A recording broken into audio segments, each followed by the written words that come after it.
Our community is facing a moment of uncertainty. Recent national policies and rhetoric have raised fears among many, especially in marginalized communities. Promises to limit access to healthcare and public service and threaten healthcare providers, separate families through mass deportations, criminalize peaceful protest, and curtail workers' rights are causing deep concern. We recognize these fears. Over the past years, we've seen how identity-based violence and policies that target specific groups erode trust and safety. As your county attorney, I want to be clear, your safety matters to us, all of you.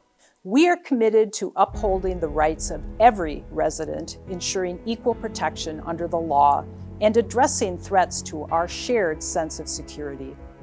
Whether you are an immigrant, LGBTQIA, a worker, or anyone else feeling vulnerable, you are a valued part of our community. Our office is prepared to respond to challenges that undermine safety and justice.